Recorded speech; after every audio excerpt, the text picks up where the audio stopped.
Hey everyone, welcome to Locked On Lakers for Tuesday. Brian Kamenetsky, Andy Kamenetsky. Some big action in the free agent center market. Is it actually good news for the Lakers this time? That's next.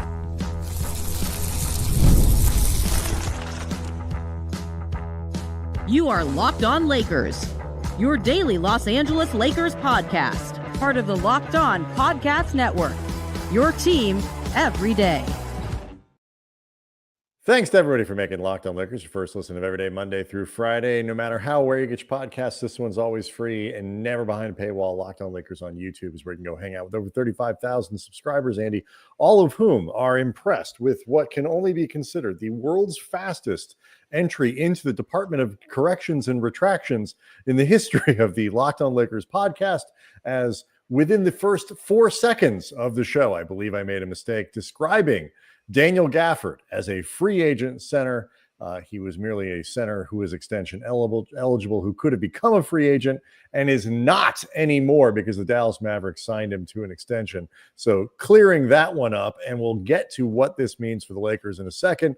I was actually wondering who you were talking about. It was like we did a rundown. We got a headline for the show. I was very prepared to talk about Daniel Gafford, who was potentially entering a walk year, but maybe there was a free agent center that, Clint Capella went on record and said, I will go to the Lakers for the taxpayer mid-level exception. Nobody else need call, including the Atlanta Hawks. You can triple my pay. I don't care. Yeah, no, it wasn't that. It was just a misstatement. And for those people who are catching the audio, as did Miles Turner, the Lakers all of a sudden now have a big-ass bidding war going on, and they didn't even do anything. But if you're watching on, if you're listening on the audio version, whether through Spotify or Apple Podcasts or whatever, couldn't do it again because we are doing the show live on YouTube on Monday night. So like Bill O'Reilly back in the day. Yeah, we're just, you got to live with your mistakes there, Andy. And so we're just as composed as Bill was on that day. So do want to let people know that today's episode is brought to you by FanDuel. Right now, new customers can get $150 in bonus bets if your first $5 bet wins. Congratulations to anybody who bet the under on when Brian would make his first mistake in tonight's show. So the news, it was a really kind of a fascinating thing. We got a few things to cover, including LeBron James working out, some action heating up ahead of the draft in terms of player movement. A lot of things are going on, and even what I define as a crazy bit of gambling that you could throw out there if you want. But the Gafford news is obviously the biggest thing for the Lakers. When it first broke, Shams Charania at ESPN described it as a 3-year, $60 million extension. That would have had completely different implications had those actually been the contract terms. It turns out it was a 3-year deal worth about $54 million. And because of that, the difference in that, $6-ish million is the difference between Gafford being ineligible to be traded for 6 months and eligible to be traded at any time. So obviously, it is a big difference for Gafford to be off the market versus on, and Gafford on the market not only keeps a player live in terms of the Lakers just can't afford for potential targets to disappear, but it also potentially makes a trade more predictable and easier to justify. Yeah, this from Yossi Goslin. If you're not following him, great cap guy. If you want to have a better understanding of how a lot of this stuff works, he, along with people like Keith Smith and Eric Pincus, they're really good at breaking this stuff down. But Yossi tweeted out, this is the maximum amount Daniel Gafford can extend for the extend and trade limits. He can get a 120% raise off his $14.4 million salary in 2026, which starts him at $17.3 million in 26-27. Then with 5% raises, it tops out at $54.3 million, which sounds like down to a little 5% bump, a little cost of living something for you, Daniel Gafford. Well, it really is down to the penny this is the maximum that we can give you in an extension, but also keep you trade eligible, which it was interesting. When this news broke, I immediately tweeted out at Cam Brothers, because at the time with Shams' original tweet, it sounded like Daniel Gafford wouldn't be eligible for a trade anywhere from, I don't know, 3 to 6 months. These things can be 6 months. Okay, 6 months. Sometimes these rules can be contingent on what type it would have been ineligible for 6 months, so right around the deadline. Right. So my original thought was, this is great news for the Brooklyn Nets if they are looking to create a Nick Claxton sweepstakes, because Daniel Gafford would have been one center rumored to be potentially gettable / on the move, who for the time being is staying put. Once I saw this update from Yossi Goslin, my next immediate thought was, like, instantly, this is, to me, Dallas signaling, we want to trade Daniel Gafford. We want to make Daniel Gafford easier to trade. That's the thing. I think that's it. I think the easier to trade part of it. I don't think it means they automatically have to. They automatically feel it. They clearly want the ability to do that's it. The big thing. That's the big thing.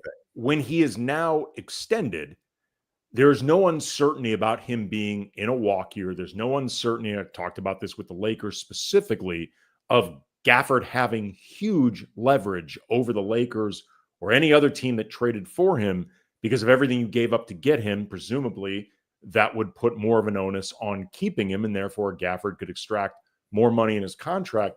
The terms are now set through 2029. You know exactly what Daniel Gafford's going to cost you. And while we've talked about before, I am not totally sold on Daniel Gafford as an everyday starting center. The terms for his deal are not in any way scary. Like, this is not a contract that would frighten you to take on, even if there's some things that you're feeling out about Gafford. Like, I would still prefer Claxton, all things being equal, but this makes Gafford much more in play, and at least from my perspective, in terms of the things I was concerned about, much more potentially enticing. Well, obviously you have to look at, with every transaction, it's the player and also the finances, how this impacts what your books look like. And there's no question, like, you don't want to end up in a situation where you feel like you have to pay Gafford like $30 million, or like you just, you let assets walk out the door or whatever it might be. And, I do think some people might, basketball numbers are hard to wrap your head around sometimes in terms of what the salaries are. You're basically talking about 18 million a year for Gafford. That is about what a player of that caliber costs. You might be able to sneak a guy in for a little bit less than that. You might be able to sneak a guy in for a little bit more. But what's interesting too is that the center a couple of years ago, 3-4 years ago, center was sort of a devalued position, and somebody like Gafford might make 15, sort of like running backs in the NFL for a long time. It's just people just stopped spending money on them, and centers, other than the most elite ones, it was kind of the same thing. Well, now the pendulum is swinging back the other way.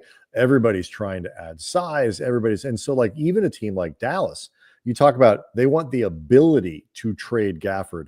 He is much, I agree with you, more tradable on a reasonable 3-year deal than he is as an expiring contract, particularly to teams that are contending and don't necessarily have a lot of assets. They have now, this is actually a good piece of work by Nico Harrison. They've got too many forwards, with way too many forwards. AD and PJ Washington and Gafford and Lively and Cooper Flags on the way. Like, they just got a lot on the roster. They might have to release him, which is another one of these sort of, the Lakers kind of looking around. We talked about Jock Landale yesterday, with or I should say Monday's show yesterday, as just sort of like these names that could end up on the minimum salary market because of these machinations that happen. But now Dallas can sort of pick and choose who they get the best offer from, which one makes the most sense, where they can get the backcourt help that they need and all that. And when we come back, Andy, we can talk about perhaps what a trade might look like. And I will throw out something that I saw that made me giggle when we get back as well. But first, I do want to tell people that today's episode is brought to you by Monarch Money, because we've all done it. You look at your bank account, you wonder where all the money went. It certainly didn't go to paying for this show, because it's never behind a paywall. But anyway, between dining out, online shopping, entertainment, it's easy to lose track, and that's where Monarch Money comes in. It's your personal CFO giving you full visibility and control over your finances. And the visibility part is super, super critical. I have used the Monarch Money dashboard. It really does serve as a kind of a financial command center. You can't fix bad spending habits if you don't see them. When you have all of your investments, all of your charges, all of your monthly payments that you might have, student loan, car payment, whatever it is, when all of it's laid out right in front of you, you can see everything. And now you can start to take control of your money. So get that financial command center. Stop trying to guess where your money is going. Monarch Money is a great way to do it. Take control of your finances with Monarch Money. Use the code LOCKEDONNBA at monarchmoney.com for 50% off your first year. That's monarchmoney.com, code LOCKEDONNBA for half off your first year. Locked on Lakers is also brought to you by Open Phone. If you're running a business, every missed call, that's money left on the table. Because think about it, when was the last time you had an emergency service and the first person or company that you called, they didn't answer and you just waited around for them? That doesn't happen. You go to someone else. That's why you need Open Phone. Open Phone is the #1 business phone system designed to streamline and scale your customer communications, all through an app on your phone or computer. You don't have to carry two phones. You can manage business calls and texts all from one app. Whether you're at your desk or on your go, there's a shared inbox so your team can jump into any conversation without missing a beat. The AI agent at Open Phone handles after-hours calls, answers common questions, captures leads, so you never miss a customer. And Open Phone is offering Locked on Lakers listeners 20% off your first 6 months at openphone.com/lockedonnba. That's openphone.com/lockedonnba. And if you're switching from another service, Open Phone will even port your existing numbers at no extra charge. Open Phone, no missed calls, no missed customers. So we'll get back to what I would consider to be more realistic trade scenarios here in a moment. But the folks over at Bovada, one of the sports books, in the wake of the Heat not getting Kevin Durant, put up the odds of favorites to trade for Bam Adebayo, as long as we're talking about centers. The Lakers, of course, as they do in almost every one of these lists, land at the top. Do you think, we've talked about, do the Lakers have the proverbial offer you can't refuse? Do you think the Lakers have enough to make an offer that Miami would accept for Adebayo? I mean, I got to go look at their books right now and figure out, do they have enough? Setting aside money and but it matters because you have to stack up enough contracts to. No, I'm just saying, do you think the Lakers have enough appealing players, like the players that would be, let's just say, the money you can make work in a way that doesn't crush Miami, like they have to take on terrible contracts? Do the Lakers have enough positive assets to get a player of that caliber?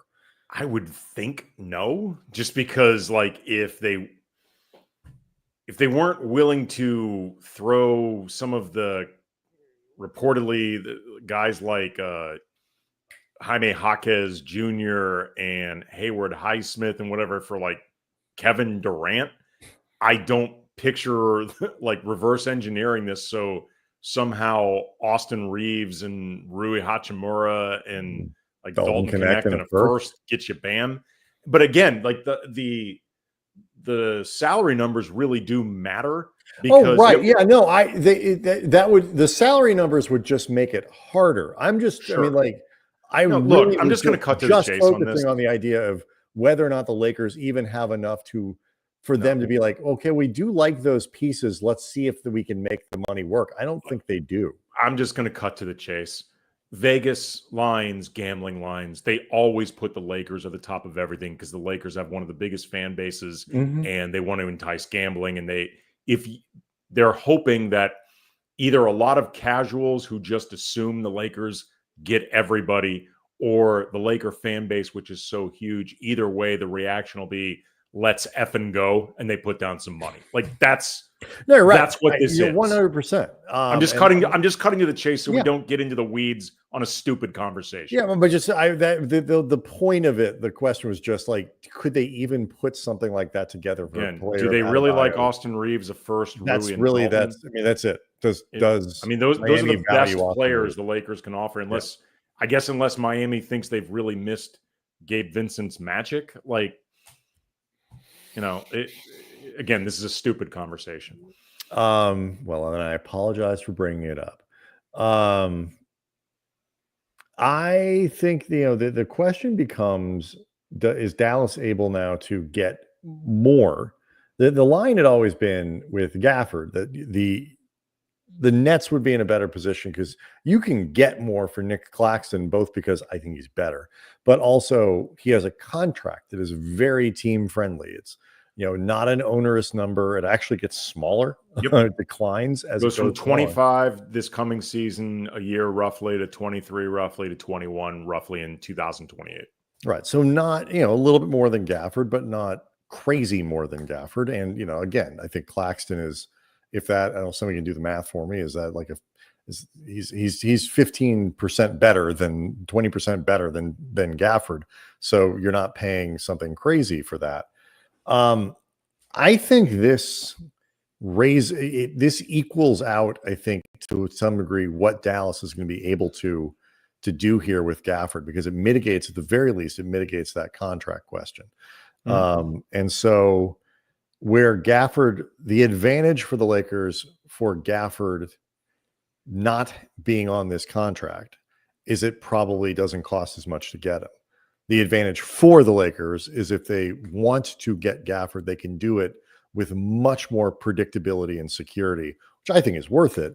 But, that's the trade-off, I think, if you're the Lakers exploring a deal.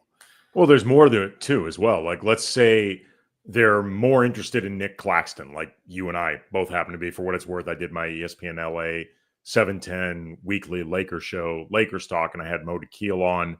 He's a former video coordinator for the Spurs and the Clippers, covers the NBA for Bleacher Report. And I asked him who he would prefer for the Lakers if he could choose. And he said Claxton. He thinks Gafford might be the easier fit immediately just because he and Luka have played together before, but he thinks Claxton's a better player.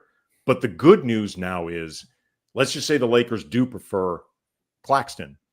They can use the fact that Gafford is available to leverage in these negotiations with the Nets. Whereas before, if teams could figure out, you'd be pretty skittish about trading for Gafford, knowing he's going to have you over a barrel in these negotiations, we can start really playing hardball because you're not necessarily as sold on the idea of making that trade for Gafford.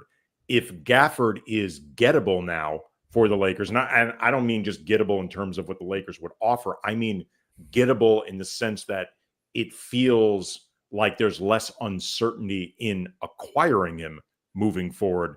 I think that's really good for the Lakers, as I presume, because everyone else does, they're going to negotiate with the Nets about Nick Claxton. Do you, a couple of people in the chat have mentioned DeAndre Ayton, and I bring him up because the Blazers are doing stuff. They acquired or reacquired Drew Holiday from Boston in exchange for Anthony Simons and 2 second-rounders, I believe, were the terms there. Yep. So they are bringing in this sort of veteran help, trying to teach the young players how to win. Ayton is a guy whose image has taken a massive hit over the last couple seasons, but wasn't terrible in Portland last year. Didn't play a ton, which is always a problem with DeAndre Ayton. I am Ayton skeptical.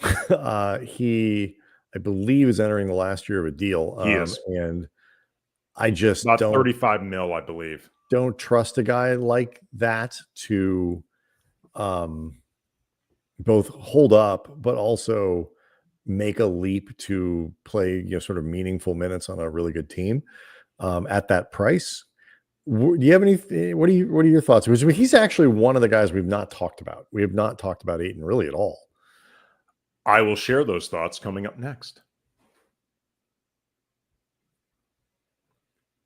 Locked on Lakers is brought to you by FanDuel. Summer sports are in full swing, and whether you're talking about baseball under the lights or golf on the greens, high-stakes soccer action, FanDuel is the best way to make every game even more exciting. You're already following the action, so why not make it a little more thrilling? With FanDuel, you can get in on the game while your fans are getting sunburnt at the beach and making no money in the process. It's easy to use FanDuel. It's fast to pay out, and it makes even regular season games feel like must-watch events. And whether you're placing a same-game parlay or watching a bet ride into the ninth inning, FanDuel makes it easy to feel like you are a part of the action. It sucks you in. It's awesome. And if you're new to FanDuel, new customers can bet just $5 and you get $150 in bonus bets if your first bet wins. Open the FanDuel app today or visit FanDuel.com to get started. So, when you start looking at it, there are a few other guys that maybe pop up. And, if Portland starts to get really active and want to get away from the DeAndre Ayton contract, he suddenly becomes maybe a little bit more available. He's not somebody that we've talked about. Where is he on your would you do that list? It would depend a lot. I mean, first of all, I think it's going to be very difficult to do this and come up with a deal that Portland likes without including Rui. And while I don't think Rui is untouchable in any way, particularly with the Lakers having as much front court redundancy as they have, and a lot of guys defensively playing the four, including, by the way, we should note this, you guys are aware LeBron plays the four. What you may not be aware of is that he is back to working out again. He posted an Instagram video of him putting up shots in the gym. Man, it felt good to get back out there today for the first time since my MCL injury almost 8 weeks ago. Been at it with my rehab and training regimen to get back to form. Obviously not where I want to be ultimately, but off to a good start. Damn, what a great feeling. Shout out to my brother Kevin Love for allowing me to crash his workout. Also shout out to C Brickley 603 for always looking out when I'm in the city. Prayer hands emoji, salute, and crown emojis from LeBron. If you watch the video, and probably a lot of you side note, the prayer hands emoji is my understanding, and maybe the young people. It's thank you. It's thank you. It's a high five. I don't know. Maybe it's versatile because I know a lot of people use it to say thank you. But that's a prayer hands. But my understanding is it was actually meant to be a high five. I could be wrong. I suppose it could be. I'd have to look at all the different various hand emojis to know for sure. Maybe really examine the angle to see if it seems like two separate pairs of arms and hands. But either way, like if you watch this workout, LeBron's clearly not going at game speed, but he also doesn't need to be at game speed right now. He looks good out there. Like he looks comfortable. He looks fluid. And also, anytime you watch LeBron work out shirtless, it is just a demoralizing, embarrassing experience for the rest of us. Maybe for you, I look good. Yeah, you didn't clearly watch the video. With DeAndre, like back to the thing, like I think there's a very good possibility that one way or another, Rui might need to be moved. Even though I think he actually is pretty useful for this team, but I think it needs to be for the right player. DeAndre Ayton gets tricky because he's in the last year of an expiring deal, meaning you get potentially left with that decision of, okay, DeAndre Ayton showed out for me. What do I do with that? Given DeAndre Ayton's track record over the course of his career, he clearly has talent. And for what it's worth, the same concerns were there about him in Phoenix, and they managed to get to the finals despite every bit of skepticism that they had. So maybe people just spend too much time focusing on DeAndre Ayton's body language or vibe or whatever. And no, he's definitely a guy whose shortcomings have made it seem like he's a worse player than he is, or even if you know he doesn't play winning basketball, even a less productive player than he is. I mean, he averaged 14.5 and 10 last season with, you know, a block a game and all that kind of stuff, shot about 60% from the floor.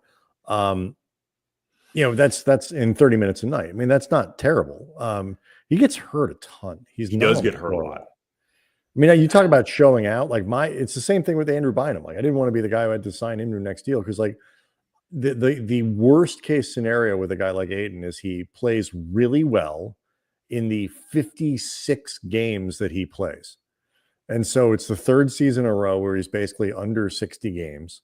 But he played well. So, like, what do you do with that? And it's a horrible place to be.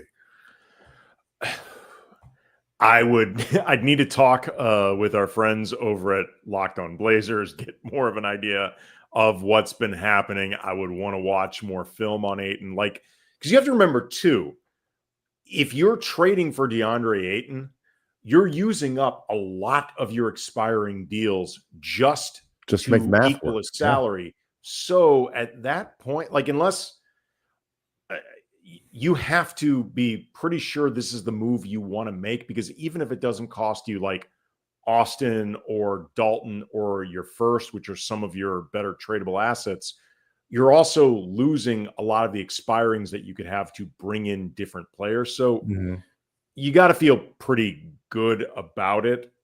I get why, because whoever asked us in this show, they're not the first person to bring up Ayton. I get why he comes up, and I could picture it being a good trade. Don't get me wrong. I could picture it working, and I could picture that dude catching lobs from Luka and learning professionalism from LeBron and like all that stuff. But I'd be nervous.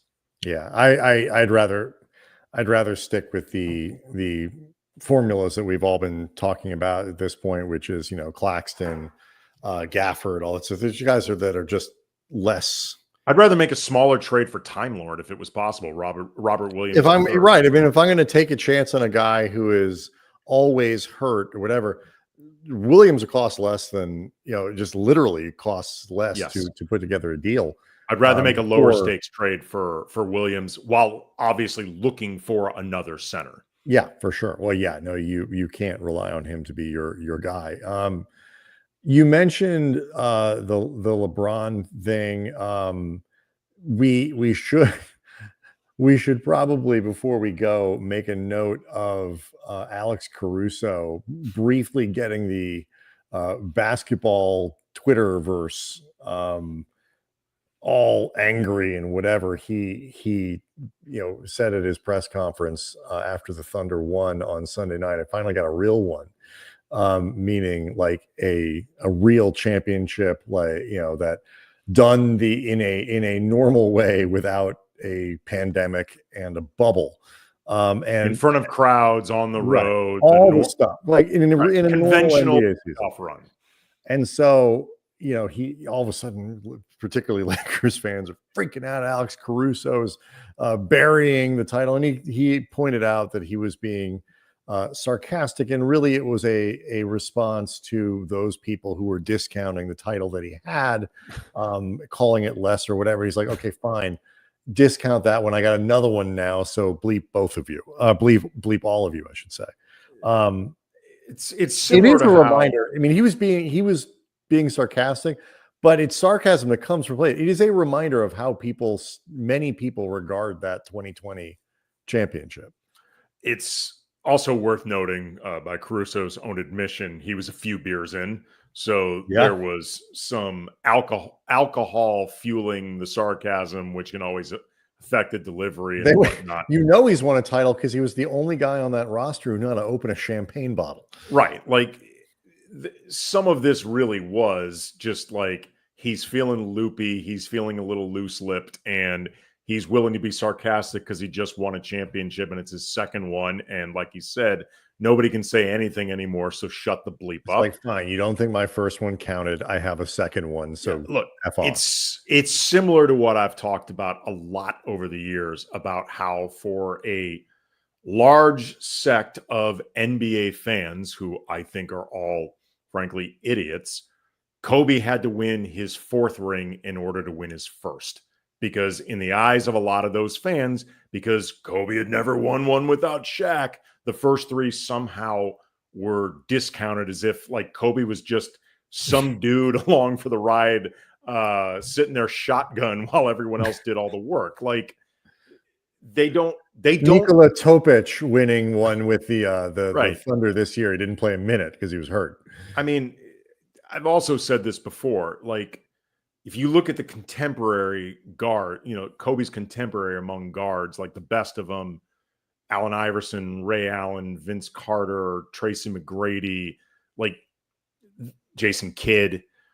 There are many of them. I'd say all of them. If they had played one season with Shaq, could they have gotten a ring? Yeah. If they played two in a row, could they have repeated? Yeah, maybe. Could any of those guys had been the guard on the three-peat team with Shaq? Hell no. The list begins and ends with Kobe among guards. And other than maybe Tim Duncan, I don't know if there was anybody else playing at the time that I would say could have been in that three-peat conversation period, because so much was required between talent and discipline and the will to get through all of this stuff. Like there's a reason teams don't three-peat. It's as much mentally as it is physically taxing. But again, for a lot of people, Kobe had to win number 4 to win number 1.